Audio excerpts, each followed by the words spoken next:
Assalamualaikum warahmatullahi wabarakatuh. Waalaikumsalam warahmatullahi wabarakatuh. Perkenalkan, nama saya Nita Indasari. Saya dari kelas 6C. Di sini saya ingin menjelaskan sosiometri. Oke. Di sini saya akan menjelaskan sosiometri itu mulai dari pengertian, tujuan, manfaat, macam-macam sosiometri, langkah-langkah, kelebihan dan kekurangan sosiometri.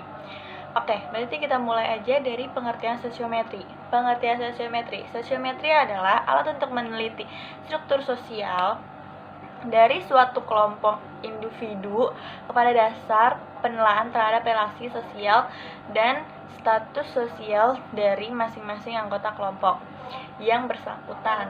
Nah, tetapi menurut Bimo Walgiti 1987, sosiometri adalah alat untuk mendapat melihat bagaimana hubungan sosial dengan hubungan berteman. Sosiometri sendiri merupakan suatu metode untuk memperoleh data tentang hubungan sosial dalam suatu kelompok yang berukuran kecil sampai sedang sekitar 10-50 orang. Nah, itu berdasarkan preferensi pribadi anggota kelompoknya. Dari kesimpulan yang tadi dibikin oleh Bimo Walgiti itu, kita bisa berpendapat bahwa pengertian sosiometri adalah suatu teknik untuk mengumpulkan data tentang hubungan sosial seseorang individu dengan individu lainnya, atau struktur hubungan individu dan arah hubungan sosial dalam suatu kelompok. Oke, selanjutnya saya akan menjelaskan tentang tujuan sosiometri. Jadi tujuan sosiometri itu tuh banyak. Saya di sini akan menjelaskan beberapa tujuan sosiometrinya aja. Jadi yang pertama, saya akan mengasih tahu kepada teman-teman bahwa tujuan sosiometri itu ialah menemukan murid mana yang ternyata mempunyai masalah penyelesaian diri dalam kelompoknya. Jadi di dalam suatu kelas dia tidak mempunyai kelompok atau dia bermasalah dalam kelompoknya. Bisa jadi dengan struktur katanya yang kurang baik atau perilakunya kurang baik di dalam kelompoknya, jadinya teman sekitarnya tidak menyukai dia. Nah, yang kedua itu membantu meningkatkan partisipasi sosial di antara murid-murid dengan penerimaan sosialnya. Dan yang ketiga, membantu meningkatkan pemahaman dan pengertian murid terhadap masalah pergaulan yang sedang dialami oleh individu tertentu. Jadi kita bisa tahu nih pemahamannya dia, jadi kita bisa tahu masalah pergaulannya dia itu bagaimana di sekitarnya, apakah dia bergaul dengan orang yang benar atau dia bergaul yang salah atau gimana. Jadi kita bisa tahu melalui sosiometri ini. Dan yang terakhir ini, tujuan dari sosiometri itu merencanakan program yang konstruktif untuk menciptakan iklim sosial yang lebih baik dan sekaligus membantu mengatasi masalah penyelesaian di kelas tertentu. Oke, tadi kan kita udah ngejelasin pengertian tujuan, jadi kita akan melanjut ke manfaat dari sosiometri. Manfaat dari sosiometri itu banyak. Yang pertama itu kita memperbaiki struktur hubungan sosial para siswa di kelasnya. Jadi kita memperbaiki nih yang tadinya dia tidak punya teman, atau yang tadinya ada masalah dengan teman satu atau kelompok satu dengan kelompok dua, kita bisa memperbaiki hubungan sosialnya supaya tidak terjadi permasalahan di antara mereka. Dan yang kedua itu memperbaiki penyesuaian hubungan sosial siswa secara individual. Kita memperbaiki nih hubungan sosial siswa bagaimana agar dia bisa aktif, biar dia bisa bergaul dengan kelompok-kelompok yang lain, agar dia tidak menyendiri lagi. Terus yang ketiga itu dari manfaat sosiometri itu mempelajari akibat atau praktik-praktik sekolah terhadap hubungan sosial di kalangan siswa. Dan yang keempat itu mempelajari mutu kepemimpinan dalam situasi bermacam-macam. Dan yang terakhir itu menemukan norma-norma pergaulan antara siswa yang diinginkan dengan kelompok atau kelas yang bersangkutan. Dari tadi kan kita sudah ngebahas tentang pengertian sosiometri, terus tujuan sosiometri dan manfaat sosiometri itu sendiri apa. Dan kita bakal lanjut ke macam-macam sosiometri. Jadi di sini saya akan menjelaskan 3 macam sosiometri. Jadi, sosiometri yang pertama itu adalah sosiometri tipe normatif, dan yang kedua itu adalah sosiometri tipe berskala tingkat, dan yang ketiga itu adalah sosiometri siapa dia. Di sini saya akan menjelaskan satu-satu. Yang pertama ini saya akan menjelaskan sosiometri tipe normatif. Jadi, sosiometri tipe ini, setiap individu dalam kelompok ditanya seperti, siapakah kawan yang Anda senangi atau tidak disenangi untuk diajak melakukan suatu aktivitas tertentu, atau siapakah kawan dalam suatu pola hubungan tertentu yang Anda senangi, seperti itulah yang tidak disenangi dan yang disenangi. Pilihan itu harus ditulis berurutan dari pilihan pertama seperti paling disenangi, dan pilihan kedua, dan seterusnya seperti itu. Atau bisa juga dari pilihan yang tidak Anda senangi, oleh kawan Anda. Nah, saya akan memberikan contoh dari sosiometri tipe normatif ini. Contohnya itu seperti, dengan siapakah Anda ingin duduk dalam satu bangku, atau seperti, dengan siapakah Anda senang bermain, atau siapakah kawan terbaik Anda, atau dengan siapakah Anda senang bekerja sama dalam suatu kelompok atau dalam suatu kelas, ya kan? Terus, atau seperti ini, atau seperti apabila Anda mendapatkan kesulitan-kesulitan, kepada siapakah Anda bisa meminta pertolongan. Dan yang terakhir ini saya akan mencontohkan seperti, apabila kelas Anda melakukan kerja kelompok, dengan siapakah Anda ingin berkelompok, seperti itu. Cukup dipahami. Dan kita akan melanjut ke sosiometri yang kedua, yaitu sosiometri tipe berskala tingkat. Dalam tipe ini disediakan sejumlah statement yang disusun secara bertingkat, yaitu dari statement yang menyatakan hubungan yang paling dekat sampai dengan statement yang menyatakan hubungan yang paling jauh. Dalam statement ini, kepada individu diminta untuk mengisi nama salah seorang teman yang hubungannya sesuai dengan yang dinyatakan tersebut, dari yang paling dekat sampai yang paling jauh.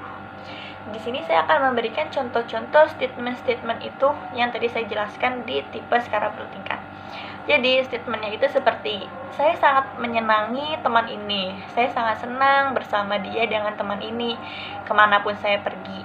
Kalau saya mempunyai problem, kepadanya lah saya ingin meminta bantuan. Sebaliknya pun seperti itu, apabila ia mempunyai problem, saya siap membantunya. Teman tersebut adalah, Anda bisa menyebutkan nama teman Anda yang ingin Anda maksud setelah yang tadi saya bacakan, seperti itu. Oke, dan yang kedua ini saya akan memberikan contoh seperti contohnya, saya menyenangi teman ini, saya sering bekerja sama dengan dia, dan saya sering bekerja sama dengan dia, saya menyukai dia dalam satu kelompok kami, atau saya dapat bekerja sama dan bermain dengan teman ini dalam kegiatan-kegiatan sekolah, walaupun di luar sekolah saya jarang sekali berhubungan dengannya. Teman tersebut ialah, Anda bisa menyebutkan teman tersebut yang telah Anda dibacakan, seperti yang saya tadi contohkan di pertama. Dan saya akan menjelaskan contoh selanjutnya biar kalian mengerti ya. Jadi saya akan menjelaskan, saya menyenangi teman ini, saya sering bekerja sama dengannya dalam menyelesaikan tugas-tugas tertentu. Saya juga sering berbincang-bincang dengannya. Teman yang saya maksud tersebut adalah seperti itu. Jadi Anda tinggal menjelaskan, Anda tinggal menjawab nama teman Anda yang Anda maksud dari soal tersebut, seperti itu, atau dalam statement tersebut. Seperti contohnya kayak seperti ini. Saya akan memberikan 3 contoh. Jadi contoh yang terakhir ini saya akan memberikan contoh seperti, saya dapat bergaul secara baik dengan teman ini. Saya tidak keberatan kalau ia merupakan salah satu anggota kelompok kami.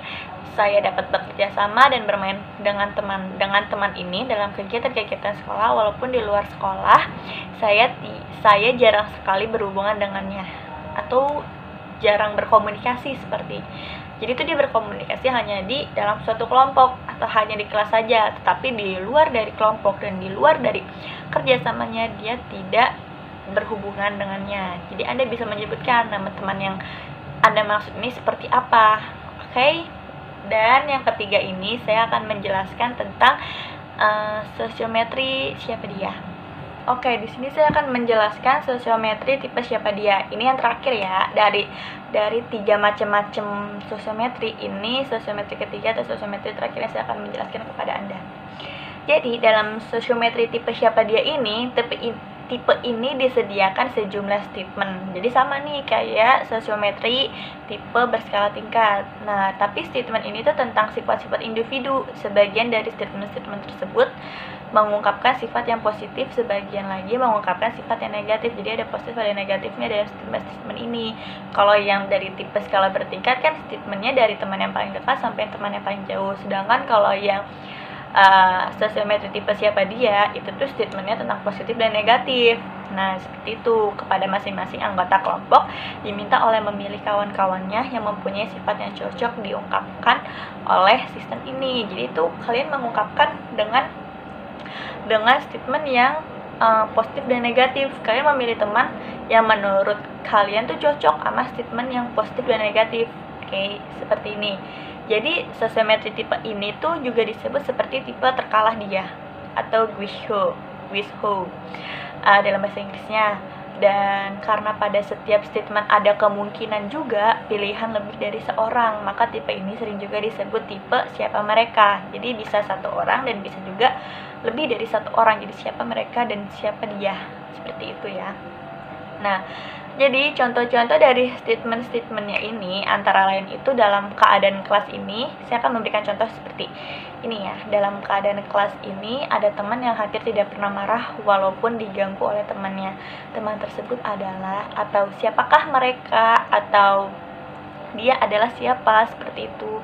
Dan contoh kedua ini, dalam kelas ini ada teman yang sering murung, ia jarang bergurai dan bercerita tentang hal-hal yang lucu atau ngejokes atau ya gimana pun, yang pokoknya itu dia selalu dalam keadaan murung dan kalian tuh mengasih tahu siapakah mereka dan dia itu siapa, kalian tinggal menjawab dengan namanya saja. Dan yang terakhir ini saya akan memberikan contoh tentang dalam kelas kami ada teman yang angkuh dan tidak pernah mau menghargai pendapat orang lain. Ia sering marah-marah kalau ada yang menyangkal pendapatnya dia. Siapakah mereka dan siapakah mereka, seperti itu. Oke, kita lanjut ya. Tadi kita udah ngejelasin tentang pengertian dari sosiometri, tujuan sosiometri, manfaat sosiometri, dan macam-macam sosiometri. Tadi macam-macam sosiometri ada 3 ya, jangan lupa tuh. Jadi ada 3 macam-macam sosiometri yang saya jelaskan.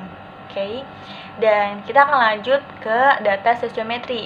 Data sosiometri itu ada 3, yaitu interaksi sosial, kontak sosial, tingkah laku sosial. Jadi data sosiometri ini sebagai tempat melatih dan membina siswa melakukan berbagai aktivitas sosial sekolah, dilengkapi dengan tata tertib dengan norma-norma yang ada di sekolah. Dilihat dari sisi ini, perilaku sosial merupakan presentasi yang harus dicapai oleh para siswa di sekolah. Salah satunya alat ukur yang sering digunakan untuk ini adalah sosiometri yang sering dipakai buat di sekolah. Biasanya guru BK akan mengasihkan soal-soal sosiometri itu dalam berupa angket atau bisa juga dalam bentuk pertanyaan. Pokoknya guru-guru BK suka mengasih seperti itu dalam awal-awal masuk kelas atau awal-awal tahun ajaran baru. Oke, data yang terkumpul merupakan hasil dari upaya instrumen pengelompokan seperti data pribadi, yaitu data yang diambil secara perseorangan, terpisah, dan berkelanjutan. Dan 2 itu ada data kelompok, data yang menyangkut aspek tertentu dari setiap kelompok atau kelas tentang hasil belajar sosiometri. Jadi yang ketiga itu ada data umum. Data umum ini data yang bukan berasal dari siswa atau maupun kelompok. Jadi tetapi dari luar kelompok seperti informasi, pendidikan, lingkungan, sosial budaya atau jabatan, seperti itu. Oke, di sini saya akan lanjut ke langkah-langkah membuat sosiometri. Jadi di sini ada 3 langkah-langkah sosiometri. Yang pertama itu tahap persiapan, dan yang kedua itu tahap pelaksanaan, dan yang ketiga itu tahap pengelolaan. Jadi di tahap persiapan ini kita akan menentukan kelompok dan siswa yang mana yang akan kita selidiki. Dan selanjutnya memberikan informasi atau keterangan tentang tujuan kita menyelenggarakan sosiometri itu apa.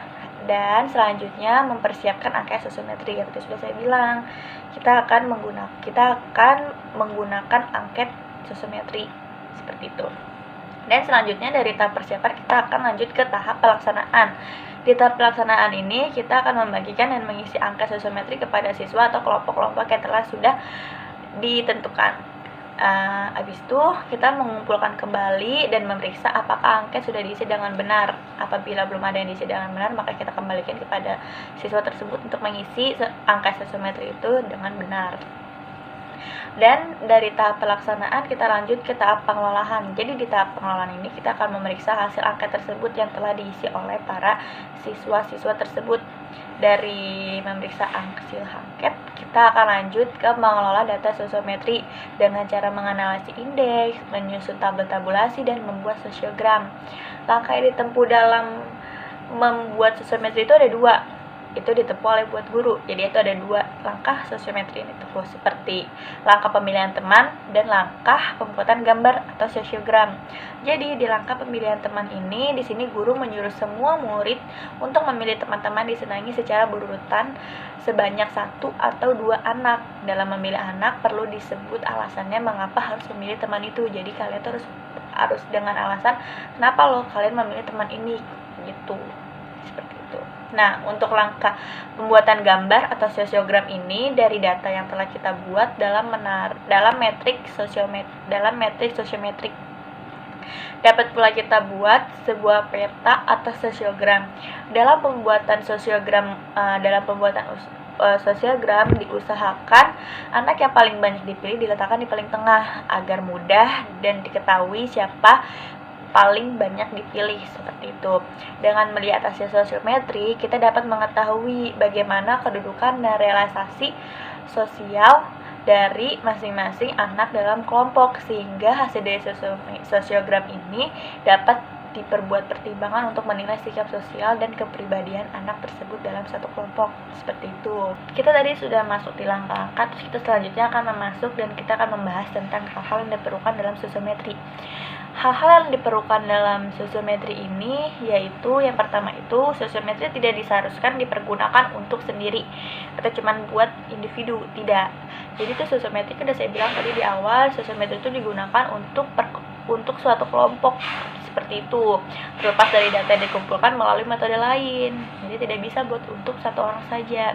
Dan selanjutnya yang kedua itu agar menghasilkan data yang valid, pembimbing atau pengumpul data harus mengikuti semua prosedur atau langkah-langkah penyebaran sosiometri secara tepat. Penyebarannya harus sosiometrinya itu harus secara tepat. Dan yang ketiga itu informasi yang harus diperoleh dan dijaga kerahasiaannya. Jadi jangan sampai angket yang sudah diisi oleh para siswa itu tersebar kemana-mana dan tidak dijaga kerahasiaannya oleh guru BK. Jadi harus dijaga kerahasiaannya. Hal ini dimaksud untuk menghindari terjadinya yang terisolir. Jadi akan terjadinya yang terisolir itu jadi anak yang tadinya sendiri jadi makin rendah diri, jadi kayak ngerasa aduh saya nggak punya teman. Jangan sampai seperti itu. Jadi kita harus bisa bikin anak yang terisolir ini menjadi mudah bergaul dan gampang bergaul di teman-teman sekitarnya. Jadi agar dia tidak jadi rendah diri lagi, seperti itu. Terus yang keempat itu perlu diusahakan untuk meniadakan klik-klik di dalam kelompok sosial. Dan yang terakhir itu pemindahan anak-anak yang terisolir masuk ke dalam kelompok lain. Harus diperhatikan interaksi penerimaan kedua belah pihak. Jadi anak yang tadinya sering murung dan tidak bergaul dengan siapapun kita masukkan ke kelompoknya tadi, ke kelompok yang ada di masing-masing tiap kelas. Jadi kita akan lihat nih anak yang terisolir ini apakah dia akan berinteraksi dengan kedua belah pihak ini, apakah dia masih terkurung saja atau dia bahkan aktif kembali atau gimana. Jadi kita akan bakal lihat seperti apa interaksinya terhadap kedua belah pihak tersebut. Oke, jadi kita akan memasuki tahap yang terakhir, yaitu tadi kan kita udah ngejelasin tentang pengertian sosiometri, tujuan sosiometri itu apa, manfaat sosiometri itu apa, macam-macam sosiometri itu apa, dan apa tipe-tipe sosiometrinya itu bagaimana, dan kita sudah menjelaskan langkah-langkah sosiometri, hal-hal yang perlu kita ketahui dalam mengelola sosiometri itu seperti apa, dan kita akan lanjut ke tahap yang terakhir yaitu kelemahan dan kelebihan dalam sosiometri. Oke, jadi dalam kelebihan sosiometrinya ini. Yang pertama itu kita mengetahui sosial antar siswa, dan yang kedua itu meningkatkan hubungan sosial antar siswa. Dan yang ketiga itu kita menempatkan siswa dalam kelompok yang sesuai. Dan yang keempat itu kita menemukan siswa mana yang mempunyai masalah penyesuaian diri dalam kelompoknya. Dan yang kelima itu kita membantu meningkatkan partisipasi sosial di antara siswa dengan penerimaan sosialnya. Dan yang keenam itu kita membantu meningkatkan pemahaman siswa dalam pergaulan yang sedang dialami. Dan yang ketujuh ataupun yang terakhir, kita akan membantu konselor dalam menciptakan iklim sosial yang lebih baik dengan menyesuaikan program konstruktifnya. Oke, jadi kita akan masuk ke kelemahan sosiometrik. Jadi kelemahan sosiometrik itu sangat sulit dijamin kerahasiaannya karena siswa cenderung saling menanyakan pilihannya. Jadi menanyakan pilihannya seperti ini. Jadi kita seluruh guru BK mengasihkan angket kepada siswa tersebut, tapi siswa tersebut tidak menulisnya dengan sesuai yang ada di dalam diri dia. Dia malah menanyakan pendapat kepada temannya atau menanyakan, kalian milih siapa nih? Siapa sih orangnya? Seperti itu. Dan selanjutnya siswa memilih bukan atas dasar pertimbangan dengan siapa dia akan paling berhasil dalam melakukan pekerjaannya, tetapi atas dasar simpati dan antipati. Seperti yang tadi saya sudah jelaskan di poin yang pertama. Itu dia akan memilih bukan dengan rasa dia, dengan yang dia miliki, ya kan? Jadi itu dia akan memilih seperti rasa simpati kayak aduh atau gimana atau seperti itu. Jadi dia kurang tepat aja sih menurut saya. Jadi harus dengan pilihan dia sendiri seperti itu.